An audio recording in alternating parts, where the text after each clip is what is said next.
Do you ever feel like you have to walk on eggshells at home? It is a state of high alert, where you are constantly scanning your partner's mood. You find yourself carefully choosing your words, managing your tone, and trying to anticipate their needs to prevent an outburst or a difficult emotional shift. If this feels familiar, you might be managing a space that is not yours to manage. You may have stepped into the exhausting and unsustainable role of the emotional manager. If you constantly try to fix, soothe, or preempt your partner's feelings, you are not alone. This is a common relationship pattern. This video is an invitation to understand where this tendency comes from. We will explore how you can begin to step back from the role of manager and return to the role of a partner. This is not about blaming yourself or your partner. It's about bringing awareness to a dynamic that often operates just beneath the surface of our conscious minds. To understand this pattern, we can introduce the concept of emotional outsourcing. This is an often unconscious process where one partner delegates the responsibility for regulating their emotions to the other partner. The person outsourcing their emotions relies on their partner to calm them down, cheer them up, or solve the problems that are causing their distress. The other partner, the emotional manager, accepts this delegated task. They take on the job of keeping the emotional climate of the relationship stable. This dynamic is often linked to our attachment styles, which are the blueprints we form in early life for how to connect with others. Individuals with more anxious attachment tendencies are often predisposed to become emotional managers. They may have learned that their value and safety in a connection depends on their ability to be helpful and to keep others happy. They take on the management role to prevent the disconnection or abandonment they fear. This is not a conscious strategy, but a deeply ingrained pattern for seeking safety in a relationship. This brings us to our first crucial insight: the illusion of control. The manager operates under a powerful but false belief. They believe that if they just try hard enough, they can prevent their partner from feeling bad. This is a cognitive distortion that leads to hypervigilance and burnout. The manager thinks, if I can just say the right thing or do the right thing or solve this problem for them, then they will not be angry or sad. This belief creates a state of constant pressure. You are always on duty, trying to control an outcome that is fundamentally uncontrollable, another person's inner world. The truth is, you can't make someone feel something they don't feel. You can't prevent their disappointment or frustration. Trying to do so is like trying to hold back the tide. It's an exhausting and ultimately futile effort. The burnout from this role is inevitable because the job description itself is impossible to fulfill. This is where we must learn the critical difference between enabling and supporting. This distinction is at the heart of stepping out of the manager role. Supporting a partner is listening to their feelings and validating their experience. It's creating a safe space for them to be in their emotions without you trying to fix them. Supporting sounds like, "Wow, that sounds really hard," or "I'm so sorry you're going through that. I'm here to listen."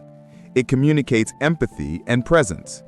Enabling, on the other hand, is taking responsibility for their feelings and their problems. Enabling is the manager's primary mode of operation.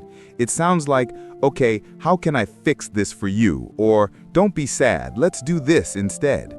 When your partner is upset about work, a supporting response is to listen to them vent. An enabling response is to immediately start drafting an email for them to send to their boss. Supporting empowers your partner to find their own solutions. Enabling keeps them dependent on you and keeps you stuck in the cycle of overfunctioning. This leads us to our third insight: the cost of peace. The role of emotional manager has an immediate, short-term payoff. By placating your partner or quickly solving their problem, you might successfully avoid a conflict. You might keep the peace for another evening. This can feel like a victory, but this short-term peace comes at a very long-term cost. The first cost is to your own authenticity. When you're constantly managing your partner's mood, you push your own needs, feelings, and desires to the side. You might not share something exciting that happened to you because you don't want to upset a partner who's having a bad day. You might not set a boundary because you fear their reaction. Over time, you can begin to lose your sense of self.